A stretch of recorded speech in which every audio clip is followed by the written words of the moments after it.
Cookery சேனலை பார்த்து யார் வேணாலும் சமையல் பண்ணலாம். ஆனா சுவையான சமையல் பண்றது எப்படி? நான் இதயம் நல்லெண்ணெயில சமையல் பண்றேன். ஆஹா ஓஹோன்னு பாராட்டுறாங்க. நீங்களும் இதயம் நல்லெண்ணெயில சமையல் பண்ணுங்க, பாராட்ட வாங்குங்க.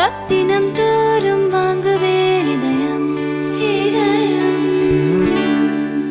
அமெரிக்க அதிபர் தேர்தலில் குடியரசுக் கட்சி வேட்பாளராக களமிறங்கிய ட்ரம்ப் வெற்றி பெற்றார். வரும் ஜனவரியில் முறைப்படி அதிபராக பதவியேற்க உள்ளார். பொதுவாக அமெரிக்கர்களுக்கே என்கிற கொள்கை உடையவர் ட்ரம்ப். முந்தைய ஆட்சி காலத்தின் போதே மெக்சிகோ எல்லையில் தடுப்பு சுவர் கட்டி அகதிகள் அமெரிக்காவில் நுழைவதை தடுத்தார். அமெரிக்கர்களின் வேலை வாய்ப்பை பிற நாட்டு மக்கள் அபகரிப்பதை தடுக்க பல நடவடிக்கை எடுத்தார். இப்போது ட்ரம்ப் மீண்டும் அதிபராகி இருக்கும் நிலையில் இந்த நடவடிக்கை இன்னும் தீவிரமாக இருக்கும் என எதிர்பார்க்கப்படுகிறது. இதனால் அமெரிக்காவில் சட்டவிரோதமாக குடியேறியவர்கள் மத்தியில் பதற்றம் ஏற்பட்டுள்ளது.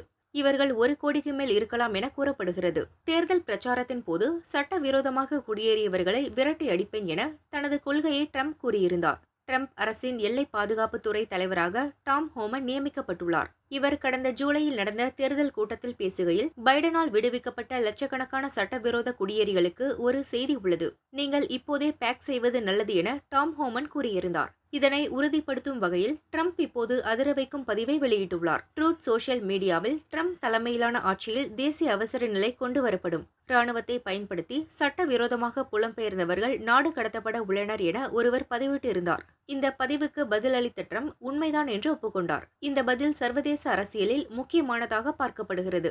ட்ரம்பின் நாடு கடத்தல் நேரடியாக 2 கோடி குடும்பங்களை பாதிக்கும் என்று கணக்கிடப்பட்டுள்ளது.